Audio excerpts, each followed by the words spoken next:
살아계신 하나님 감사합니다.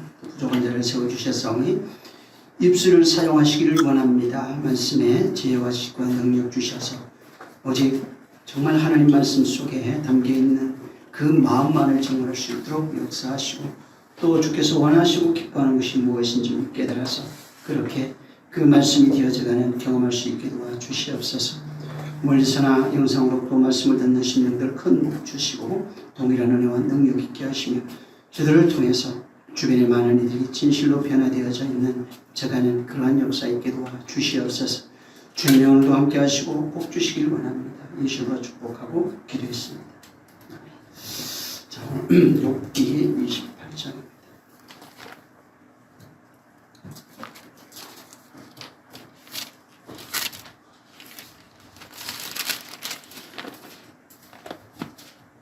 (20절에서) 28절까지 있습니다. 시작. 그런즉 지혜는 어디서 오며 명철의 곳은 어디인고 모든 생물의 눈에 숨겨졌고 공중의 새에게 가려워졌으며 멸망과 사망도 이르기를 우리가 비록 그 소문은 들었다 하느니라. 하나님이 그 길을 깨달으시며 있는 곳을 아시나니 이는 그가 땅끝까지 감찰하시며 온 천하를 두루 보시며 바람의 경중을 정하시며 물을 대어 그 분량을 정하시며 비를 위하여 명령하시고 우레의 번개를 위하여 길을 정하셨습니다. 그때의 지혜를 보시고 선포하시며 굳게 세우시며 공부하셨고 또 사람에게 이르시기를 주를 경외함이 곧 지혜요 악을 떠남이 명철이라 하셨느니라. 아멘. 다시 한번 이제 욥기 개론을 이렇게 보면은 욥의 고난이 1장, 2장에 이제 나타나고 있습니다.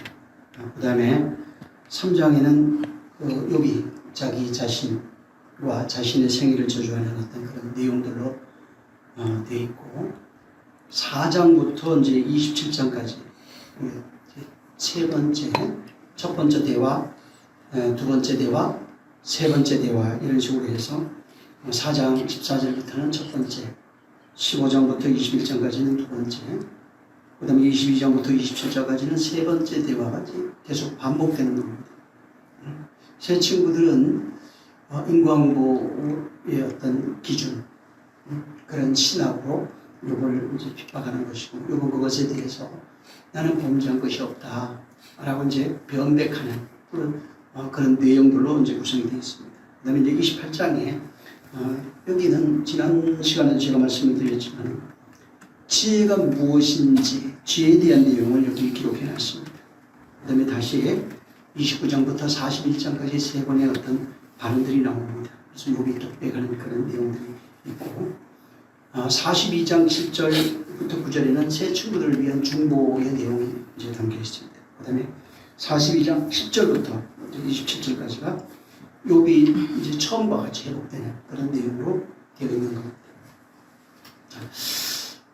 항상 말씀을 드리지만은 이제 고난 속에 있는 욥에 대해서 새 친구들은 욥이 항상 변론하면서 하는 얘기가 스스로 죄가 없다고 생각하는 겁니다. 변백하고 스스로 어이롭다고 생각하는 그 욥에 대해서 세 번이나 그를 비난하고 정죄하는 내용이 이제 앞에까지 있는 겁니다.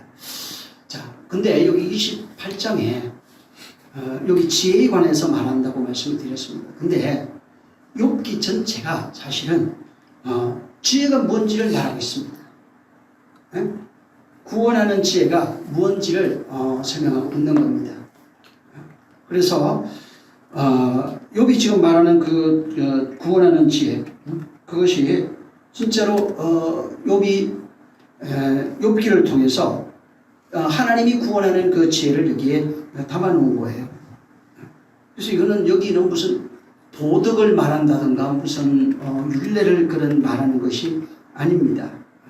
오직 욥의 그 환난, 고난 이걸 통해서 그 가운데서 하나님이 구원하시는 그 은혜와 그 지혜를 여기에 기록해 둔 것입니다. 그래서 욥기를 보면서 그냥 어떤 사람이 의인이 어려움을 당했다가 다시 회복된다고 하는 그 내용으로 보는 것이 아니고 여기에 환난 가운데 고난 가운데 지난번에는 그 환난 고난으로 인도하시는 하나님에 대해서 말씀을 드렸습니다. 그래서 그 환난으로 인도하셔서 환난 가운데서 그를 구원해내시는 그 구원하는 지혜가 여기에 담겨 있는 겁니다.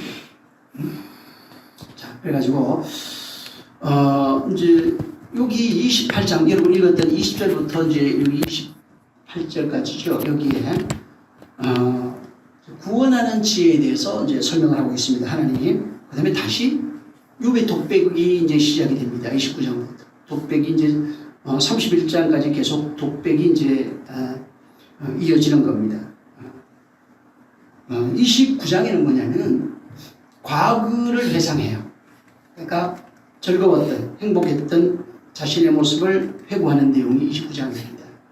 그다음에 이제 30장에 가면은 현재 당하고 있는 나의 고난, 욥이 당하고 있는 고난의 그 내용들을 진술합니다. 그다음에 31장에 가면은 자기가 결백하다는 것에 대해서, 자기가 결백한 것에 대해서 몇 가지 예를 들으면서 자기의 그 결백을 주장하는 내용입니다. 그다음에 이제 32장에 가면은 엘리후가 나타나가지고 다시 욥을 비난하는 내용이 전개됩니다. 자, 지금 그 욥은 고난을 통해서 확실하게 깨닫는 것이 하나 있어요. 욥은 자기가 당하는 이런 고난을 통해서 확실하게 깨닫는 것이 여기 지금 28장에 서술이 되어 있는데 하나님의 구원하는 지혜에 대해서 깨달아가는 겁니다. 욥이 자기가 당하는 지금 환난을 통해서 깨닫는 것은 하나님이 이 환난으로 자기를 밀어넣었다는 겁니다. 하나님이 나를 환난 가운데로 인도하셨고 또 거기에서 나를 구원해내시는 하나님이 나를 구원하시는 그 하나님의 지혜에 대해서 말하고 있는 겁니다. 그러니까 그냥 과거에 내가 진짜 행복했었어. 뭐 과거에 내가 어려움이 없었고 또 과거에 내가 행복했을 뿐만 아니라 죄 지은 것이 없다고 라고 하는 그 내용을 말하고 싶은 것이 아니에요. 지금 현재 욥이 당하고 있는 그 고난은 설명할 수가 없어요. 자기가 도대체 이유를 모르겠어요. 죄 지은 것이 없다고요. 이거는 어떤 하나님의 섭리가 아니면 설명할 수 없는 겁니다. 그래서 자기가 깨달아가는 것은 현재 내가 지금 겪고 있는 이것에 대해서 분명하게 또 확실하게 설명할 수는 없지만은 하나님께서 이 고난 가운데서 나를 구원해내신다고 하는 그것을 확실히 깨달아가는 겁니다. 그래서 이런 과정을 통해서 하나님이 요구하시는 그 구원의 완성이 하나님의 구원하는 그 지혜, 인간은 도무지 이해할 수 없는 거예요. 환난을 통해서 어떻게 구원합니까? 근데 이것을 욥은 깨달아가는 겁니다. 그래서 환난을 통해서 우리를 구원하시는 하나님의 지혜를 자기의 삶과 역사, 경험 이런 것을 통해서 깨달아가는 겁니다. 그래서 예를 들어서 우리가 고난에 대한 얘기를 예수 믿어도 참 고난이 많습니다. 근데 분명히 우리가 알아야 될 것은 우리가 당하는 고난이라고 하는 것 혹은 뭐 환난 이런 것 그 고난 자체가 무슨 능력이 있는 게 아니에요. 고난 자체가 뭐 어떤 그 이적이 있는 것이 아닙니다. 고난을 통해서 보통은 뭐 거기서 좀 더 나은 뭐 예를 들어서 고난 이제 욥도 그런 것을 기대합니다. 사실은. 근데 성숙하고 고난을 통해서 좀 더 아름다워진다, 뭐 이건 성장한다 이런 얘기를 하지만 사실은 고난 받기 때문에 성숙하는 게 아니에요. 고난 자체가 어떤 성숙이나 아름다움을 가지고 있는 게 아닙니다. 고난 자체가 가지고 있는 것은 그냥 고난이에요. 슬픔이에요. 아픔인 겁니다. 그래서 고난이 오면 그 고난 때문에 고난 자체가 나를 성숙하게 한다고 하는 것은 잘못된 이해입니다. 근데 문제가 뭐냐면 왜 이렇게 성경에 고난이 많으냐 하면은 인간은 고난을 겪게 돼 있어요. 근데 고난이 성장과 성숙이 되는 원리가 어떻게 작용이 되냐면은 고난 속에 담겨 있는 그 내용, 그것을 해석을 잘해야 돼요. 그러니까 고난으로 인도하시고 거기서 구원해내시는 하나님의 지혜를 발견해야 된다고요.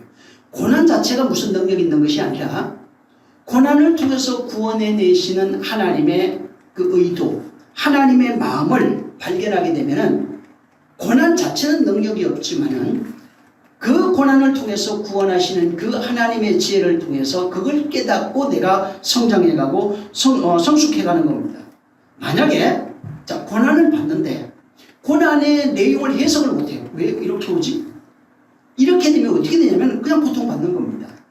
근데 요번 지금 고난을 통해서 하나님이 구원하는 지혜를 여기 소출하고 있어요. 그러니까 고난 자체가 하나님에 의해서 하나님이 나를 구원해내시는 하나님의 방법, 하나님의 지혜로 설명하고 있는 겁니다.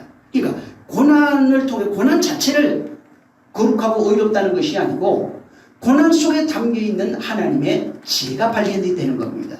만약에 우리가 오늘날 신앙생활 하는데 고난 속에 담겨있는 그 하나님의 지혜가 발견이 안 되면 그냥 고난을 받는 거예요.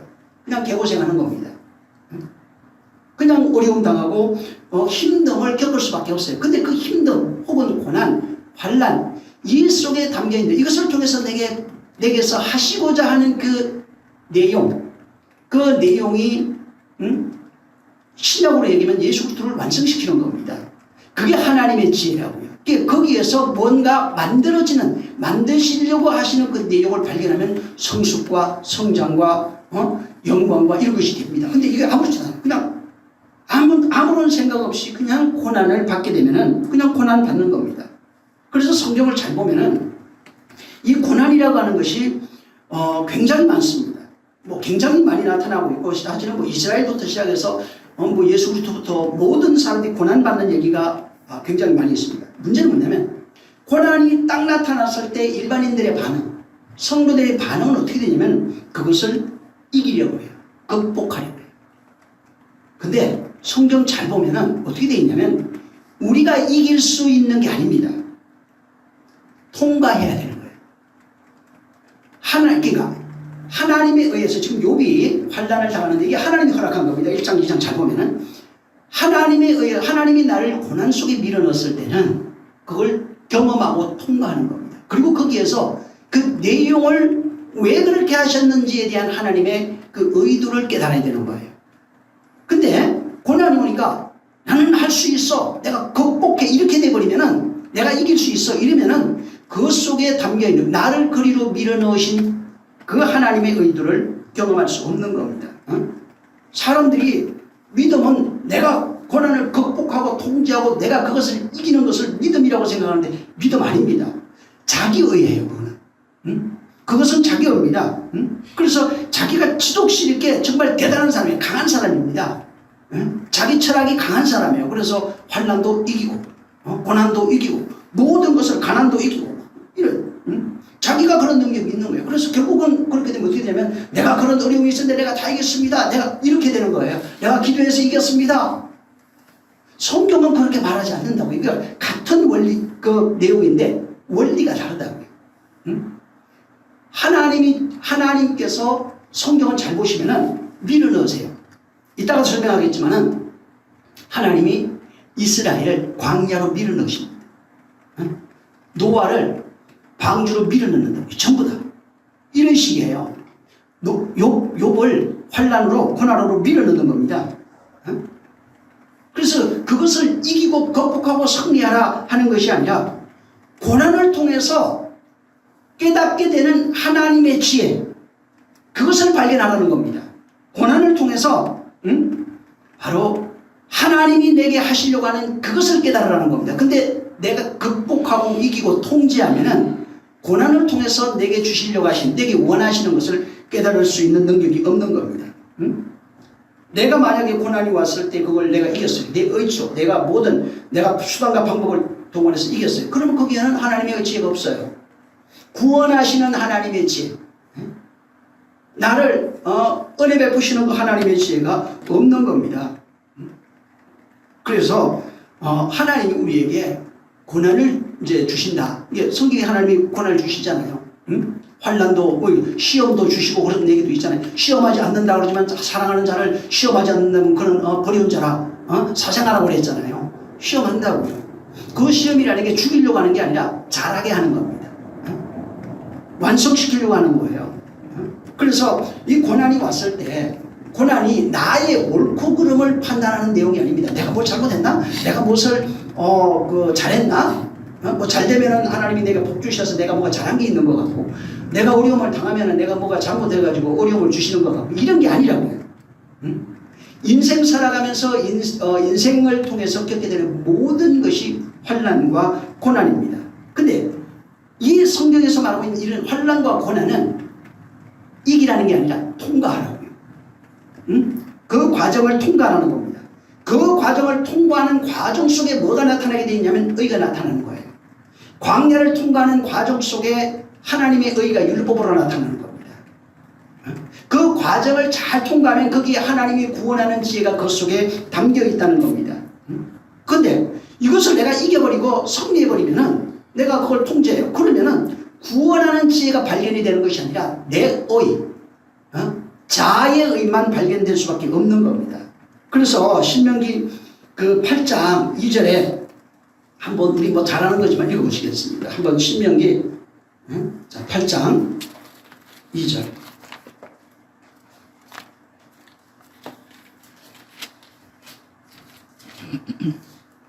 자, 시작. 내 하나님 여호와께서 이 40년 동안에 너로 광야의 길을 걷게 하신 것을 기억하라. 이는 너를 낮추시며 너를 시험하사 내 마음이 어떠한지 그 명령을 지키는지 아니 지키는지 알려 하심이라. 예, 하나님이 뭐라고 그랬어요?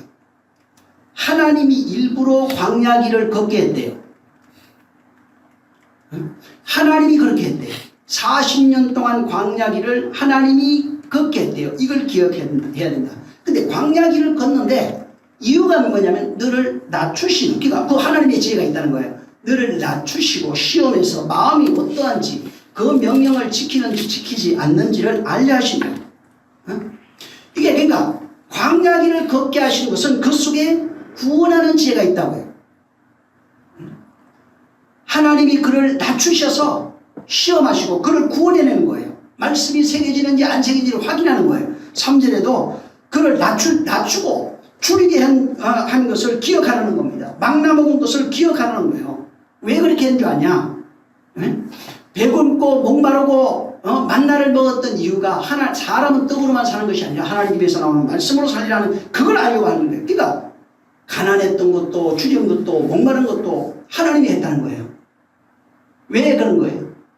사람은 떡으로만 사는 것이 아니라 하나님 입에서 나오는 말씀으로 살리라 하는 거예요. 광야길을 걷게 하신 것을 기억하라는 겁니다. 왜?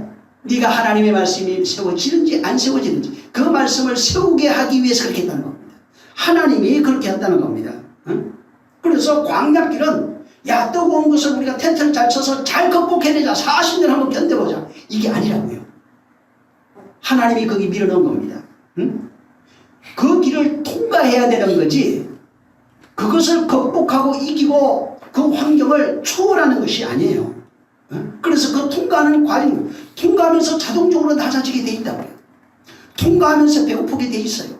목마르게 돼 있고 통과하면서 먹을 것을 찾게 돼 있는 겁니다. 그래서 거기에 하나님이 그것은 낮추시다. 근데 이스라엘을 낮추셨다는 거예요. 왜? 말씀이 새겨지는지 안 새겨지는지 알게 하다 이렇게 돼 있어요. 그래서 거기에 낮추다는 단어가 들어가 보면 안하라고 하는 단어예요. 근데 안하라는 단어는 뭐냐면은 괴롭히고 학대하다 이런 뜻이에요. 하나님이 이스라엘을 광야로 집어넣어가지고 괴롭히고 학대했다라고 돼 있어요.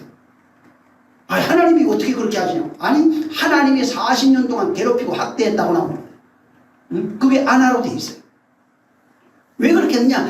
이겨라! 승리하자! 이게 아닙니다. 오늘 막 승리하고 내가 뭔가 하고 이게 잘못하면 자기 의만 나와요. 그게 아니라 그냥 통과하라고요. 이끄는 대로 그냥 따라가라고요. 따라가면 40년 통과하게 돼 있다고요. 거기서 발견하는 게 낮아지게 돼 있다고요. 거기에 하나님의 말씀이 신비에 새겨지게 돼 있다고요.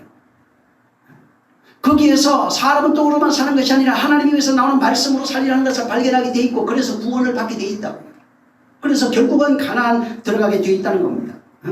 그래서 이 아나라고 하는 단어도 들어가 보면은 시편에 많이 이렇게 기록이 되어 있는데 이게 전부 다 뭐냐면 고난당할 때 사용되는 단어입니다. 이게 아나가. 그래서 하나님이 그들을 고난 줬다는 겁니다. 괴롭혔다는 겁니다. 그들을 학대했다는 겁니다. 왜 그렇게 한 거예요? 말씀으로 살아가라. 말씀이 되라고. 말씀으로 만들기 위해서 그런 거예요. 근데 그걸 이겨버리면은 어떻게 말씀이 만들어져요? 내가 이겨버리고 승리하고 내가 다 초월해버렸어요. 그럼 어떻게 하나님의 말씀으로 만들어지냐고요. 그 말씀으로 우리를 만드시는 겁니다. 시편 119편 50절에 보면은 이 말씀은 나의 고난 중의 위로라. 주의 말씀이 나를 살리셨기 때문이다. 그러니까 고난 중에서 말씀이 나를 살려내는 거예요. 고난 중에서 말씀이 나를 살려냅니다. 71절에 보면 고난당한 것이 내게 유익이라. 이로 말미암아 내가 주의 율례를 배우게 되었나이다. 그러니까 고난당하면서 고난 자체가 유익이라는 거예요. 이기고 막 승리하는 게 아니라 그걸 통해서 뭘 배우냐면 주의 율례들을 배우게 되어 있다는 거예요. 92절에 보면은 주의 법이 나의 즐거움이 되지 아니하더라면 내가 고난 중에 멸망했습니다. 그러니까 고난을 통해서 뭐를 발견하면 주의 말씀이 내게 즐거움이 되더라는 거예요. 107편에도 나의 고난이 매우 심합니다. 여호와여 주의 말씀대로 나를 살아나게 하소서. 그러니까 고난이 너무너무 심한데 말씀으로 나를 살아나게 하고 전부 다 고난이 뭐로 연결해요? 구원이에요. 하나님이 구원하시는 지혜가 고난을 통해서 고난 속에서 우리를 건져내시는 하나님의 지혜가 여기에 담겨 있는 겁니다. 그래서 그 아까 71절 거기 보면은 고난당한 것이 유익이라 하는 말씀들이 있어요. 유익이다 이 단어가 들어가면 토버인데 이 토버는 전에도 제가 말씀드렸지만 선하다, 유익하다 이런 뜻입니다. 근데 그 문맥을 보면 어떻게 되어 있냐면 고난이 무엇이 선하냐면 고난이 선하다고 되어 있어요. 그러니까 고난당하는 게 선한 거야 이런 뜻이에요. 71절에. 그러니까 고난당하는 게 유익이라고 돼요. 고난당하는 것이 선한 거야. 그것이 내게 유익이야. 그 얘기를 하는 겁니다. 그래서 여기 이스라엘을 왜 광야 가운데로 인도하신 그 신명기 8장에 그를 낮추시고 할 때 그 광야에서 광야길을 걷게 하신 것을 기억해라. 이는 늘 낮추시고 할 때 그 낮추시고가 그게 아나예요. 그 아나입니다. 전부 다 이스라엘을 광야길로 인도하신 낮추셨어요. 낮추셔서 고난당하게 했다는 겁니다. 그래서 이 시편도 그렇고 뭐 출애굽기도 마찬가지고 신명기도 마찬가지인데 아나라고 하는 그 단어가 하나님이 그들을 학대하고 괴롭히고 그들을 그렇게 저주했던 내용들. 그러니까 하나님이 내게 고난을 주셨다, 뭐 학대하셨다, 괴롭게 하셨다 이런 표현으로서 또 시적 표현으로도 이 아나라는 단어를 많이 쓴 겁니다. 그리고 이스라엘이 그 애굽에 있을 때 이스라엘 사람들이 왜 애굽에 그 학대당했잖아요, 바로한테. 그때도 그들이 학대당하라 할 때 그때도 안 합니다. 그러니까 괴롭히고 학대받고 저주당하는 그런 표현인 겁니다. 문제는 우리가 고난받다, 뭐 학대당하다 이런 거 있죠. 근데 성경은 이 고난당하다, 학대당하다가 우리가 생각하는 육체적으로 무슨 환경적으로 괴롭힘을 당하고 그 표현하는 그런 의미가 아닙니다. 물론 그 단어 자체는 뭐 육체적인 것도 있어요. 육체가 어려움 당하고 하는 욥기도 보면 그런 게 있으니까. 근데 실제로 뭐냐면 율법 아래 살아가고 있는 모든 인생들이 아나 상태입니다. 율법에 의해서 학대당하고 율법에 의해서 죽게 돼 있고 율법에 의해서 저주받게 돼 있는 거예요. 그래서 이 아나는 하나님 그 율법을 누가 하나님이 준 거예요. 그러니까 하나님이 우리를 고난 가운데로 인도했다는 말이 하나님이 주신 율법 아래 존재하고 있는 모든 존재는 율법에 학대받고 있는 겁니다. 율법에 저주받고 있는 거예요. 그러니까 율법에 바로 그 사망 안에 있는 겁니다. 그래서 율법 아래 있는 자를 저주 아래 있다고 하는 겁니다. 고난 안에 있는. 그러니까 욥을 통해서 보여진 것, 이스라엘 통해서 보여진 하나의 어떤 모델로 보여진 것이고 실제는 율법 아래 살아가고 있는 모든 인생들이 학대받고 있다고요. 하나님이 우리의 모든 인생 사람으로 태어나면 율법 아래서 태어나게 되어 있다고요. 이미 고난 안에 들어가게 되어 있다고요. 저주와 환난과 고난 안에 괴롭힘 당하게 되어 있는 거예요. 그래서 육체적인 것도 물론 그 넓은 의미로서 말하는 건 맞습니다. 사전적 의미로 그런 게 있으니까요.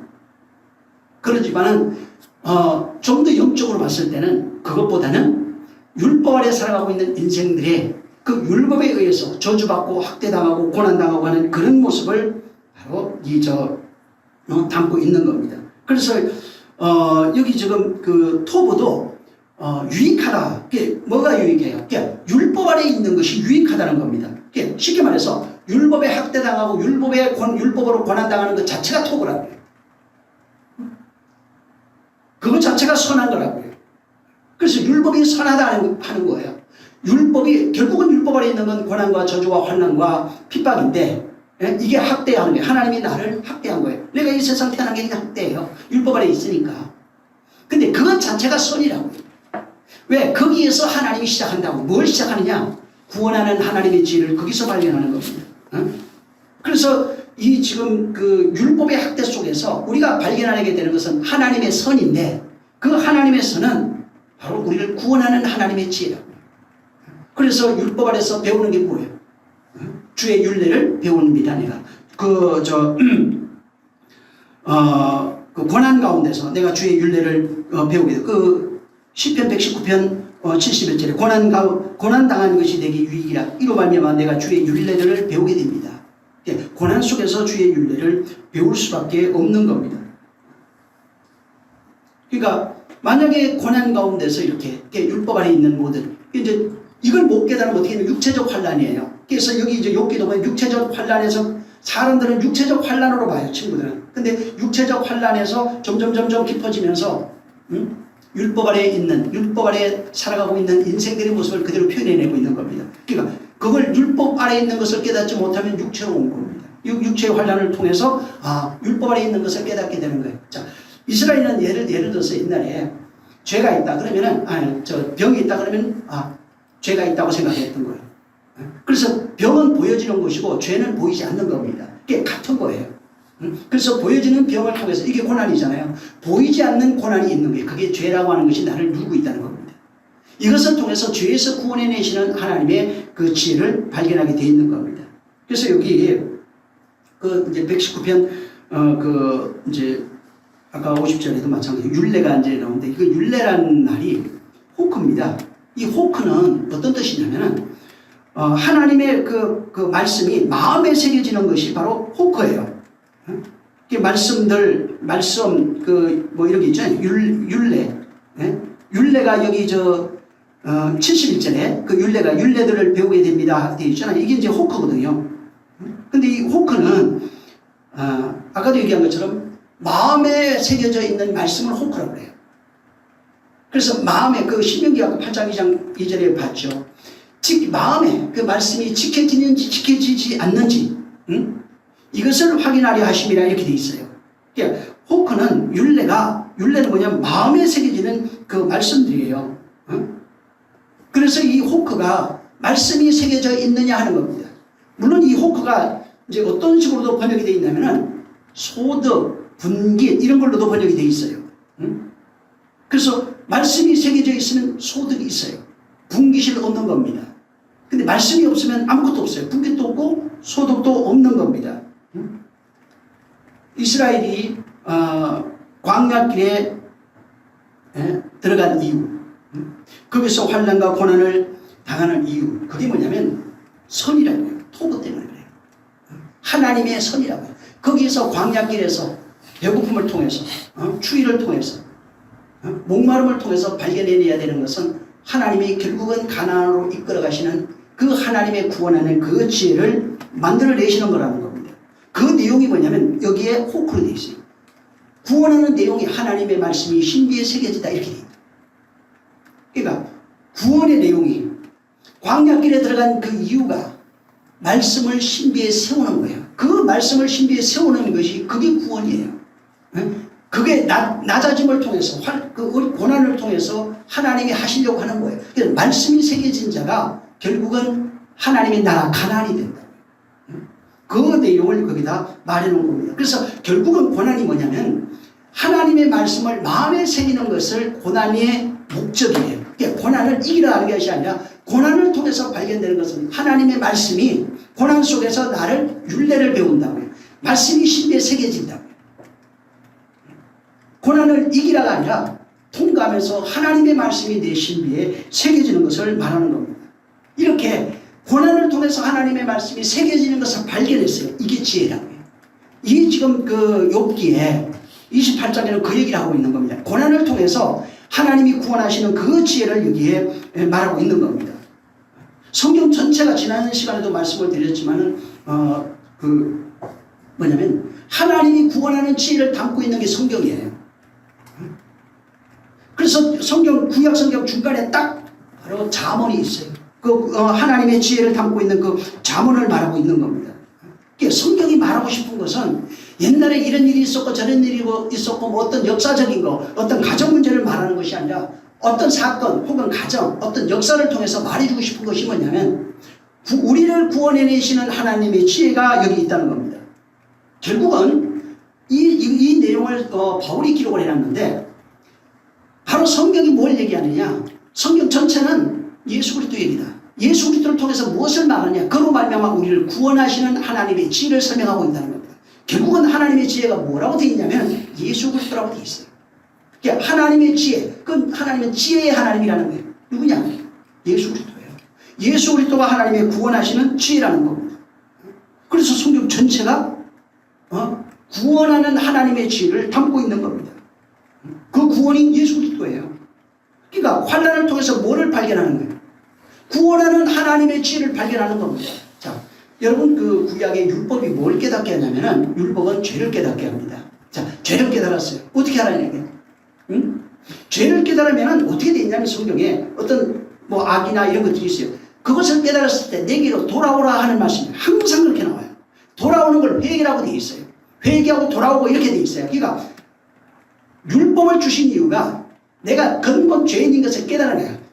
깨달으라는 얘기예요. 그리고 돌아오라는 얘기입니다. 근데 오늘날 많은 사람들이 율법을 통해서 뭐를 어떻게 하냐면 죄를 깨달았어요. 깨달으면 어떻게 하냐면 거룩해지려고 해요. 회개하고 그다음부터 자기가 거룩하게 행동하려고 해요. 그게 아니라 네가 죄를 깨닫고 돌아오면 내가 하겠다는 겁니다. 내가 너를 거룩하게 하는 거예요. 회개하고 네가 거룩한 행실을 가지라는 얘기가 아니고 이건 완전히 달라지는 겁니다. 내가 너를 깨끗게 하겠다는 겁니다. 너는 깨끗함을 받으라는 얘기예요. 네가 스스로 노력해서 깨끗하게 되라는 얘기가 아닙니다. 응? 그래서 교회라고 하는 것은 하나님의 구원하는 지혜가 펼쳐지는 곳이에요. 응? 하나님의 은혜가 펼쳐지는 곳이 인간의 노력, 인간이 열심히 있는 것이 아닙니다. 응? 그래서 그분의 말씀이 뭐예요? 전부 다 구원하시는 하나님의 지혜입니다. 신약 성경이 뭐예요? 예수를 통해서 우리를 구원해내시는 하나님의 지혜가 펼쳐져 있는 것이 신약 성경이에요. 응? 그러니까 그 성경을 읽고 아름다운 모양을 갖추는 게 아닙니다. 성경을 읽고 자기의 어떤 훌륭한 모습을 만들어내는 게 아닙니다. 여기 지금 욥기는 뭐냐면 이렇게 하나님이 예수 그리스도를 통해서 구원해내시는, 그러니까 하나님의 지혜예요. 예수 그리스도는 예수 그리스도를 통해서 구원해내시는 하나님의 지혜를 설명했어요. 근데 욥기는 이 내용을 지금 구원해내시는 하나님의 지혜, 이것을 고난을 통해서, 욥의 고난을 통해서 구원하시는 하나님의 지혜를 담는 거예요. 욥의 고난을 통해서 고난 가운데서 이끌어내시는 그 하나님의 지혜, 예수 그리스도의 지혜가 여기에 담겨 있는 겁니다. 이것을 욥의 고난을 통해서 설명하고 다시 보여준 겁니다. 그래서 지금 이 세상에 나온 모든 사람들은 당연히 율법 아래 속할 수밖에 없고 그 길을 통과할 수밖에 없어요. 근데 그 길 가운데서 종교는 이기려고 하고 극복하고 자기 의를 드러내려고 합니다. 하지만 그건 고난을 통과할 수 있는 방법이 아니에요. 그냥 통과를 해요. 가라 하신 명령을 쫓아서 그냥 가는 겁니다. 우리에게 고난을 허락하신 이유가 우리를 구원해내시려고 하시는 그 하나님의 지혜 때문에 그런 겁니다. 괜히 그냥 고난을 주신 것이 아니라 고난을 통해서 구원하시는 하나님의 지혜를 우리가 발견해내는 겁니다. 그래서 진짜 아무것도 알지 못하고 정말 무지랭이고 아무것도 가진 것이 없는 그런 지혜롭지 못한 인생이지만 하나님이 우리에게 고난이라고 하는 것을 주심으로써 정말 그 고난을 통해서 우리를 결국은 구원해내시겠다고 하는, 결국은 너희가 고난 안에 있는 그 존재고 고난의 종을 보내서 고난 안에 있는 자를 건져내시겠다고 하시는 그 하나님의 지혜를 여기를 통해서 우리에게 말해주고 있는 겁니다. 그래서 정말 하나님의 지혜를 알지 못했던 자가 어디서부터 시작하냐면 고난으로부터 시작해요. 다른 말로 얘기하면 율법으로부터 시작합니다. 율법의 고난으로부터 시작해서 결국은 진리라고 하는 생명이 되어져 가는 과정을 고난 가운데서 구원해내시는 모형으로 그렇게 베풀어 놓은 겁니다. 그러니까 율법 아래 있는 것을 알지 못하면, 율법 아래 있는 것을 알지 못하면 절대로 그 길로 갈 수가 없어요. 또한 율법 아래서 죄인인 것을 발견하지 못한 사람도 이 길을 걸어갈 수 없는 겁니다. 우리 인생 자체가 바로 고난을 발견하는 거예요. 그래서 끊임없이 고난, 환난, 아무리 돈이 많아도요, 환난, 고난 안 올 수가 없어요. 돈이 많은데 자식이 속을 썩여요. 돈도 많고 자식도 괜찮은데 건강이 속을 썩여요. 또 그런 거 다 좋은데 다른 사람이 나를 괴롭혀요. 아주 그냥 나를 힘들게 한다. 이런 일들은 끊임없이 반복되게 돼 있어요. 이게 고난을 통해서 나를 구원하시려고 하시는 하나님의 지혜가 그 속에 담겨 있어요. 그래서 인생을 통해서 발견해야 되는 게 하나님이 나를 끊임없이 고난 가운데 밀어넣고 있다는 것을 감지해야 됩니다. 거기서 나와야 돼요. 저 광야로 들어가야 된다고요. 그래서 여기서 애굽에 있는 상황에서는 절대로 하나님의 말씀을 발견해낼 수가 없는 겁니다. 애굽에 있는 자는 거기서 세상에서 머물러 있을 수밖에 없는 거예요. 그래서 광야로 들어가라는 겁니다.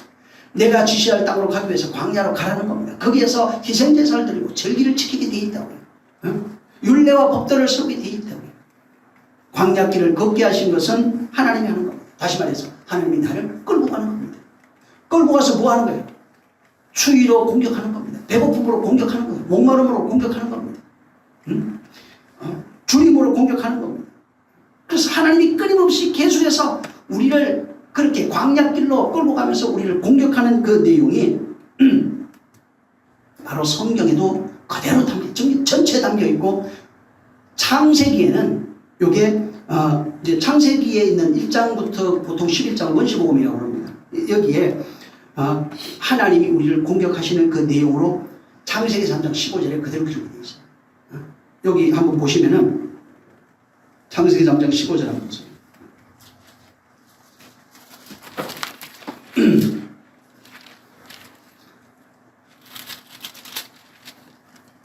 시작. 내가 너로 여자와 원수가 되게 하고 너의 후손도 여자의 후손과 원수가 되게 하리니 여자의 후손은 내 머리를 상하게 할 것이요 너는 그의 발꿈치를 상하게 할 것이니라 하시고. 여기 보면은 선악과 먹고난 이후에 너는 여자와 원수가 되고 그 후손은 여자의 후손과 원수가 된다. 여자의 후손은 내 머리를 상하게 할 것이고 너는 그의 발꿈치를 상하게 할 것이다. 이렇게 되어 있어요. 자, 문제는 그 전에 인간이 공통점이 하나 있어요. 그게 뭐냐면은 어떤 고난이 오잖아요. 환난이 오게 되면은 예수 안 믿는 사람도 예를 들어서 뭐 지진이 났어요. 전쟁이 일어났어요. 그 다음에 무슨 물이 홍수가 나갖고 막 죽었다고요. 이러면은 전부 다 모든 인간이 신기하게 신을 원망합니다. 하나님이 있으면 그럴 수 있냐고. 하나님을 찾게 돼 있고 신을 원망하게 돼 있어요. 자, 그걸 통해서 거기에 담겨있는 어떤 내용을 발견하는 것이 아니라 이미 그걸 통해서 신을 인지하게 돼 있다고요. 근데 문제가 뭐냐면 여기서 인지는 하는데 더 나가지 못해요. 원망하지. 애굽에 있어서 애굽에서 신을 인지는 하지만은 인지는 하는데 홍해를 건널 능력이 없어요. 인지하면은 홍해를 건너야 돼요. 근데 홍해를 건널 수 있는 방법이 뭐냐면 문설주에 피 바르고 거기에서 양고기 먹어야 돼요. 그러니까 이 일이 피가 없으면 절대로 홍해를 건널 수 없는 겁니다. 그러니까 재난 환난을 통해서 어떤 인지합니다. 하지만 거기에 머물러 있으면은 더 이상 하나님의 구원하는 지혜를 깨달을 수 없게 되는 겁니다. 여기 지금 창세기 3장 15절에 보면은 여인의 후손에게 이제 그리스도죠. 예수 그리스도입니다. 그 다음에 여기 보면은 뱀이 그 뱀과 사단이죠. 사단과 아담과 하와가 있는 내용이에요. 근데 이제 여인의 후손, 그 예수 그리스도가 사단으로 상징이 되는 뱀의 머리를 상하게 할 것이고 그 과정에서 손과 발이 상하게 된다고 하는 그 내용을 설명해 놓습니다. 여기 3장 15절에는 하나님이 어떻게 뱀에 미혹되어 있는 뱀으로 살고 있는 인생입니다. 미혹되어 있는 그를 구원해내시는지에 대한 구원하는 그 지혜를 여기에 설명해 놓은 겁니다. 그냥 단순히 보면은 우리가 이제 일반적으로 교회에서 그동안 배웠던 내용처럼 뱀이라고 하는 사단이 하와를 먼저 깨고 아담을 깨워가지고 선악과 복게 해가지고 타락시켜서 죽게 만든 겁니다. 그러니까 하나님이 당신의 아들을 보내서 마귀를 심판하고 우리를 구원해내시는 그런 내용으로 되어 있어요. 자, 근데 잘 보시면 여기 지금 사단이라고 하는 뱀입니다. 그러니까 뱀은 뭐냐면 사단으로 상징이 돼요. 자, 이게 누구냐면 하나님을 대적하는 실체로서 뱀을 등장시켜놨어요. 그러니까 하나님을 대적하는 그 어떤 실체입니다. 실체로서 뱀이라고 하는 것을 등장시켜 놓은 겁니다. 자, 근데 이 뱀이 뭐냐면 하나님을 대적하고 하나님의 뜻을 거역하는 존재로 나와요.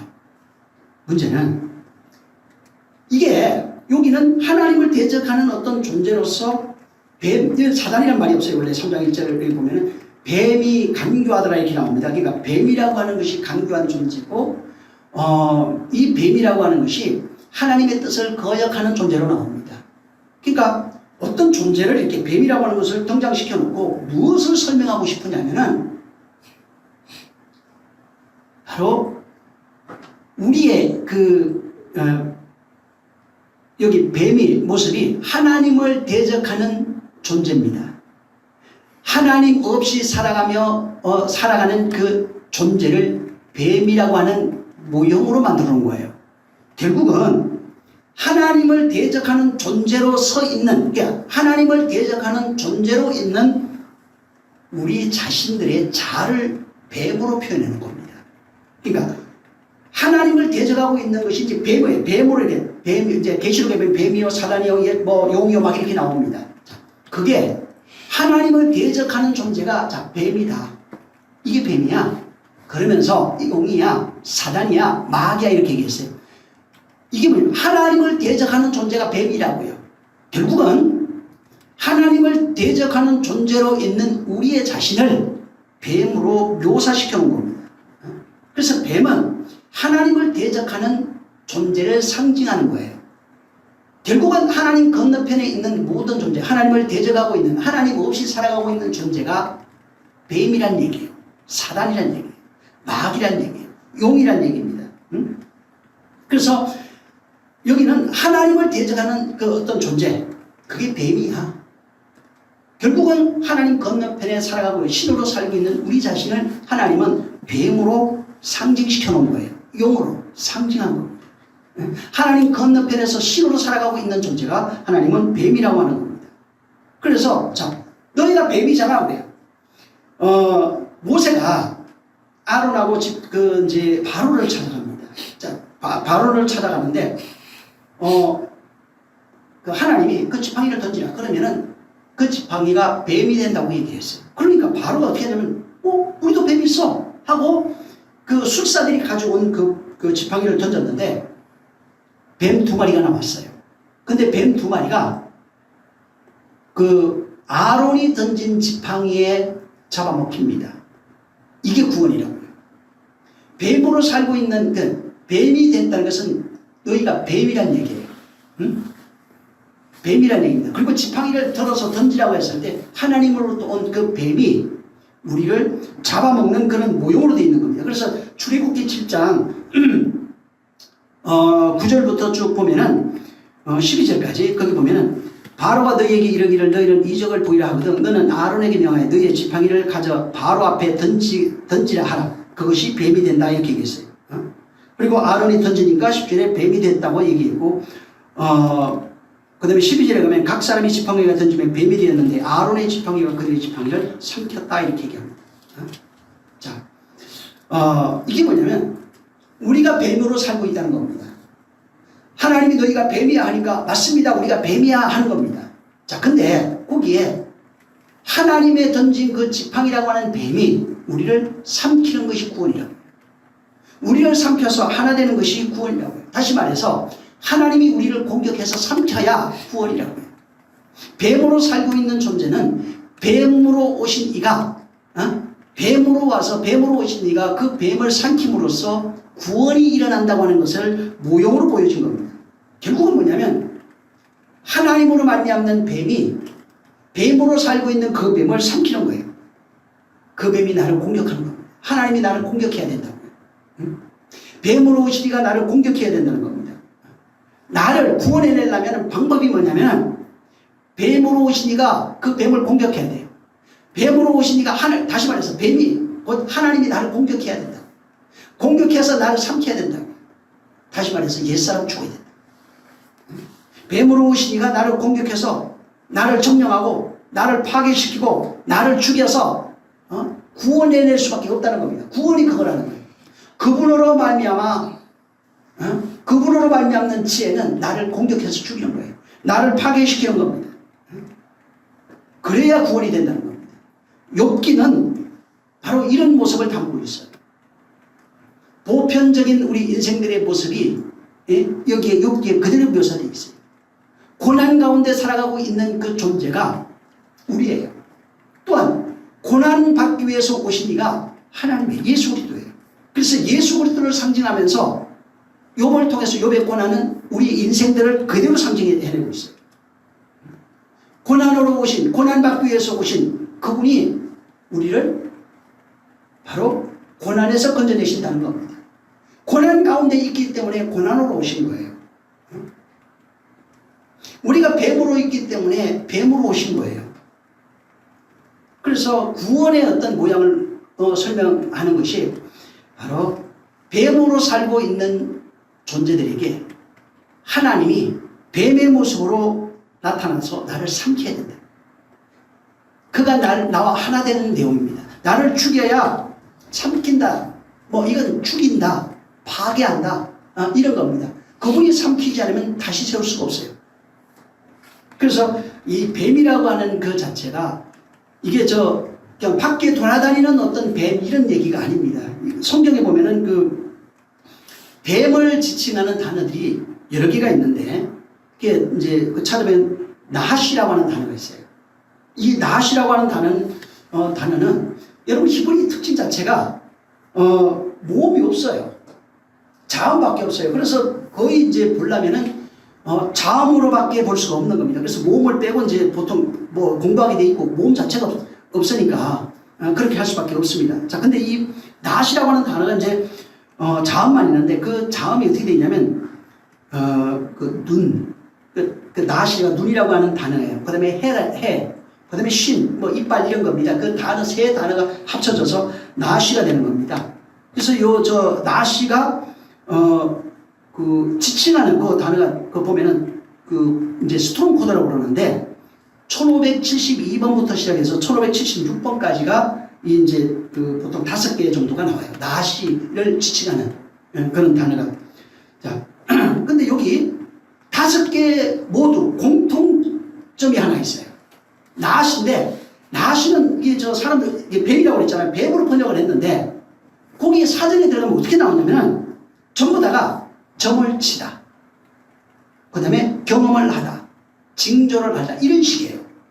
그러니까 꾸불거리는 뱀을 얘기하는 게 아니라 나핫이라고 하는 단어는 뱀이에요.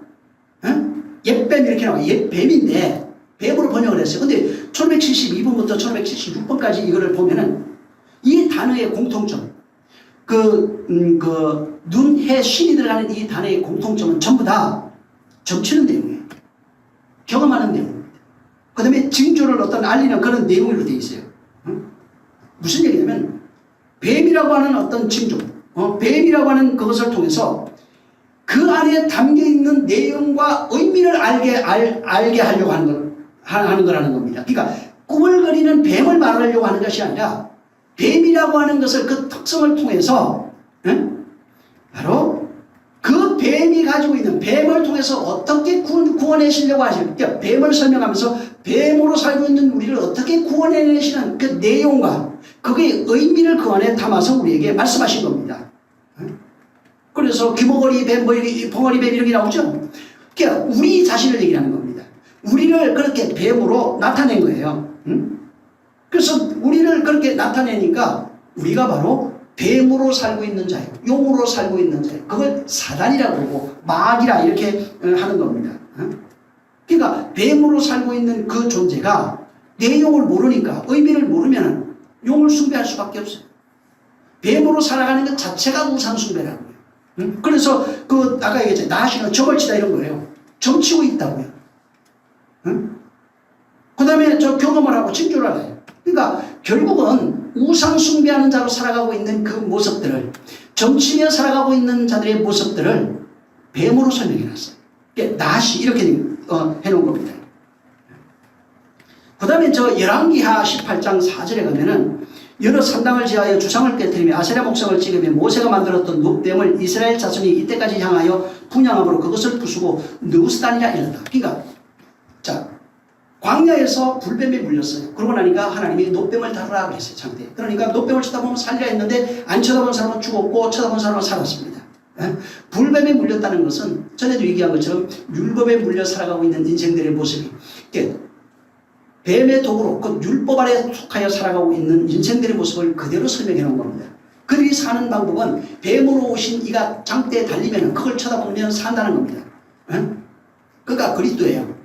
자, 그 모형을 해놨는데 그 놋뱀을 자 달아놨잖아요. 이제 그 일이 끝났어요. 끝나고 나니까 어떻게 했냐면 이스라엘 사람들이 그 놋뱀을 가져다가 모세가 만들었던 놋뱀을 이스라엘 자손이 이때까지 뭘 했냐면은 계속 분양했어요. 그러니까 놋뱀을 보여주니까 놋뱀을 우상으로 섬기고 있었어요. 그게 이제 그 열왕기하 18장 4절에 있는 내용입니다. 이게 보면은 이제 열왕기하 그 앞에서 쭉 이렇게 보면 전부 다 그 히스기야 왕 때 일어났던 그런 이야기입니다. 그러니까 하나님이 모세에게 만들어서 구원하는 게 모형이거든요. 그게 모형인데 그거를 하나님이 시켜서 이제 쳐다보라고 그랬다고 해서 그것을 쳐다보면서 우상을 섬긴 겁니다. 놋뱀이 뭐예요? 놋뱀은 하나님이 구원을 어떻게 하시는지에 대한 내용을 깨달으라고 하나님을 알라고 주신 것이 놋뱀이에요.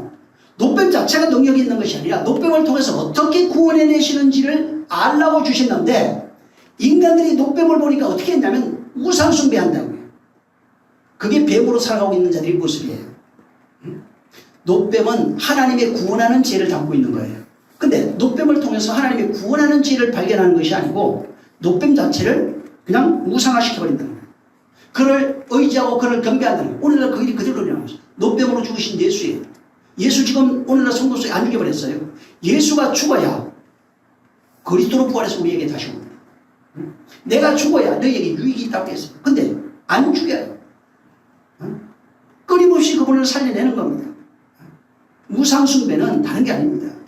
하나님이 보여주신 것, 놋뱀이 됐든 뭐가 됐든 뭐 예수가 됐든 보여주는 예수죠. 성경이 됐든 이것을 경전화시키고 경배하게 되면 우상이 되는 겁니다. 결국은 자기 자신을 우상화시키는 것은 자기 자신의 의를 드러내려고 하는 거예요. 하나님의 구원하는 지혜를 발견하고 싶은 것이 아니에요. 놋뱀을 통해서 구원하는 지혜를 발견해야 된다.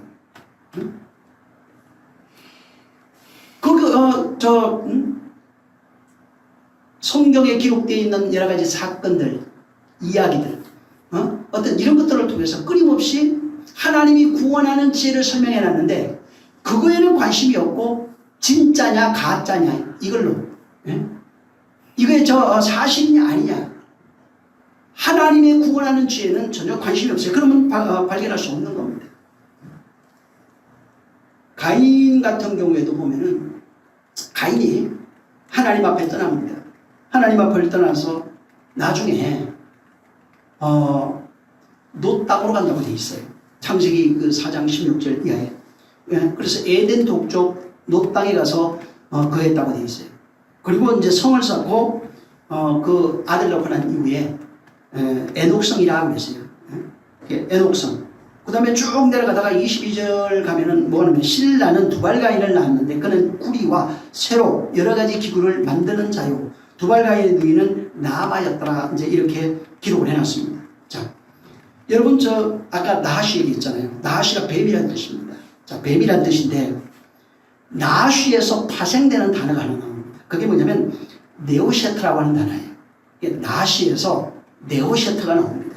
근데 네오셰트가 뜻하는 뜻이 뭐냐면 노, 청동, 구리 이런 뜻이에요. 그러니까 나하시에서 뱀에서 뭐가 나오냐면 네오셰트가 나오는데 뱀에서 나오는 게 구리, 청동, 노 이런 겁니다.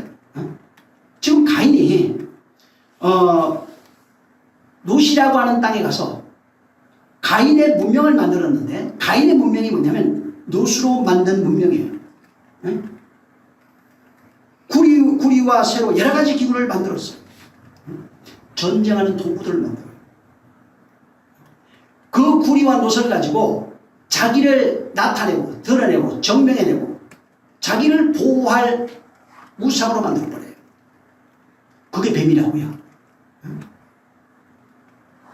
그래서 이 가인은 결국은 우상숭배자예요. 그 의미를 담고 있는 거예요. 그렇게. 그래서 나하시에서 네오셰터가 나와서 결국은 뱀으로 살아가고 있는 모습이 가인을 등장시켜 놓고 가인은 노수로 살아가는 자예요. 그러니까 결국은 자기가 뱀으로 살아가고 있다는 것을 증명한 겁니다. 그게 나하시예요. 그래서 성경에 나오시면 그 다음에 이제 탄닌이 나오는데 탄닌은 이사야 27장 1절에 보면은 그날에 여호와께서 그 견고하고 크고 강한 칼로 날랜 뱀 리오야단 꼬불꼬불한 뱀 리오야단을 벌하시고 바다에 있는 용을 죽이셨다 이렇게 나옵니다. 자, 여기 보면은 이 뱀이라고 하는 단어가 아까 나하시 얘기했잖아요. 근데 이 동의어예요. 같은 거예요. 탄닌도 뱀을 얘기해요. 탄닌도 뱀을 얘기를 하는데 뱀, 탄닌 들어가 보면은 뱀, 큰 물고기 혹은 바다 괴물, 용 이렇게 번역을 해놨어요. 그래서 탄닌도 나하시하고 같은 동의어로 써져요. 그러니까 여기는 이제 그 탄닌으로 써놨어요. 이게 날랜 뱀, 꼬불꼬불한 뱀, 이게 그 탄닌이에요. 그러니까 용이요, 옛뱀이요, 바다 괴물 이렇게 하는 겁니다. 자, 근데 그 욥기 한번 7장에 보면은 자, 욥기 7장을 한번 보세요. 12절을 읽어보세요.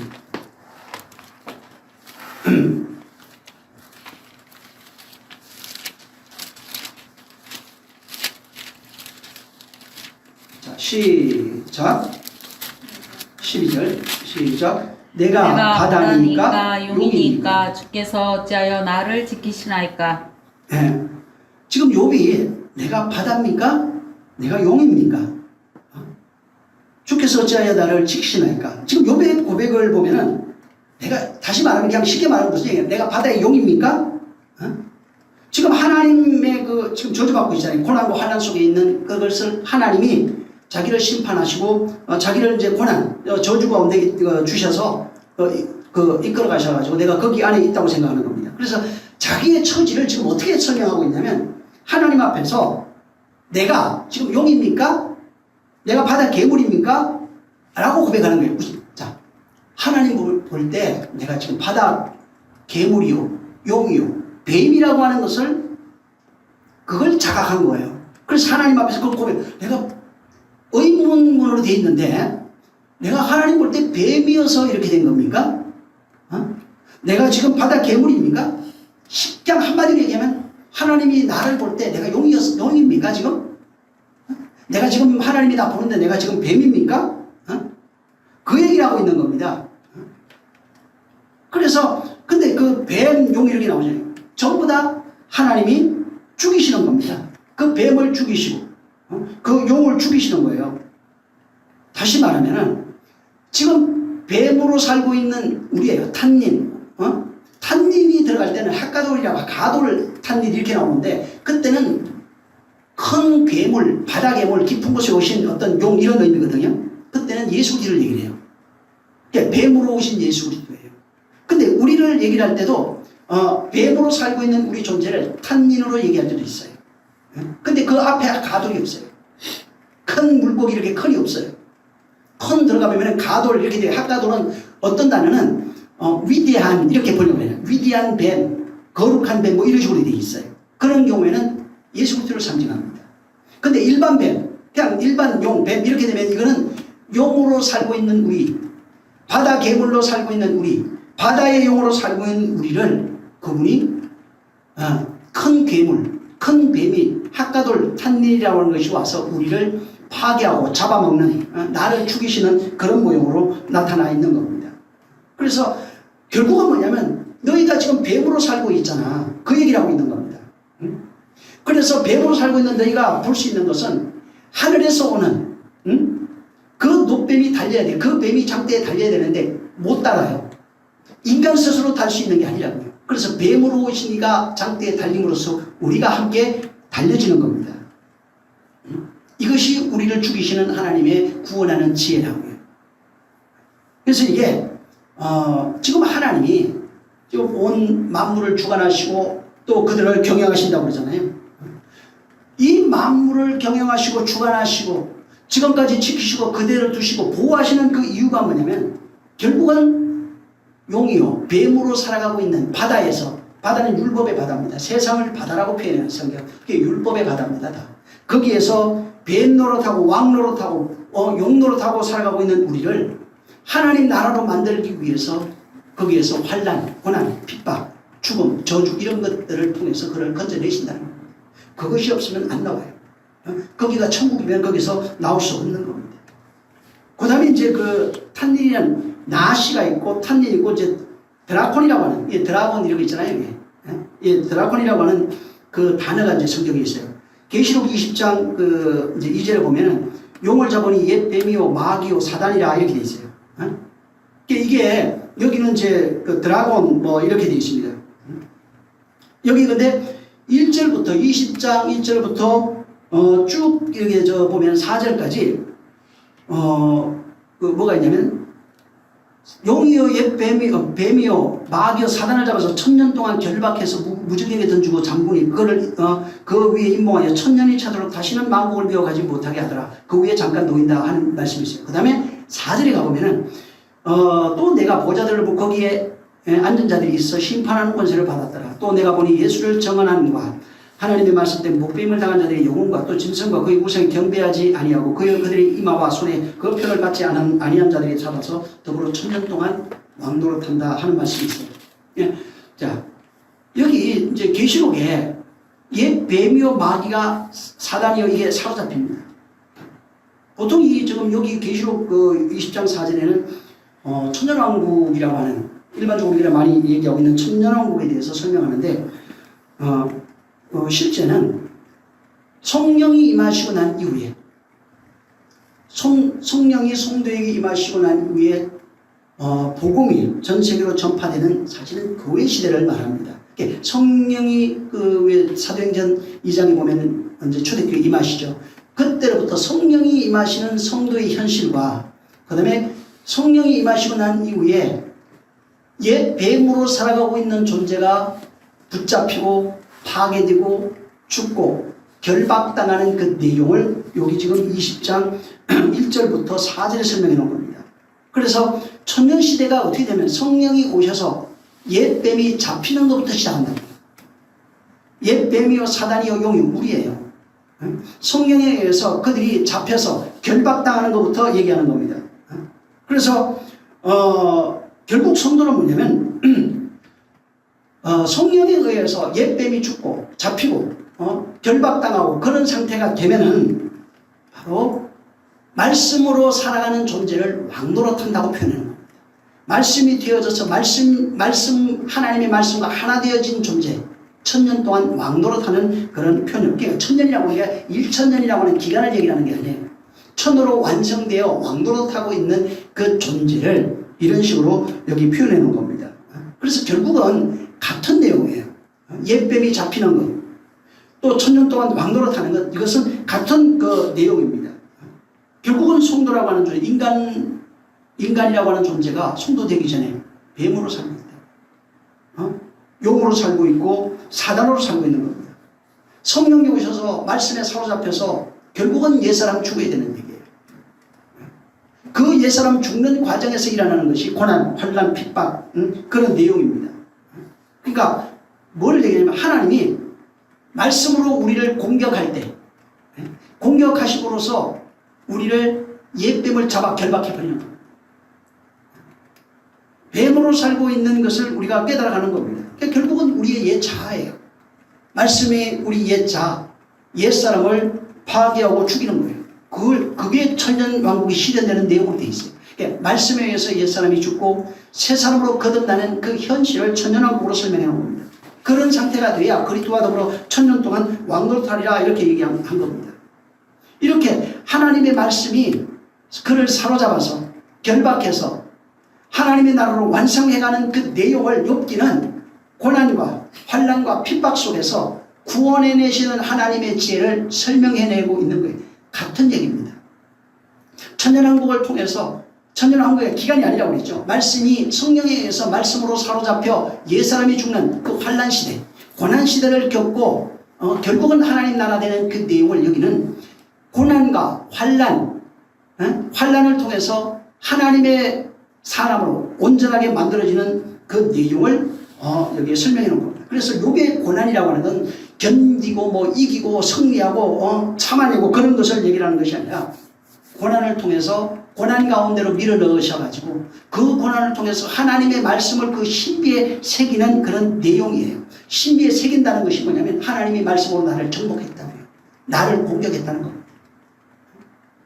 그래서 그분이 나를 공격하는 그 현실, 말씀이 나를 지배하고 공격하는 그 현실을 여기에 구원하는 지혜로 설명해 놓은 겁니다.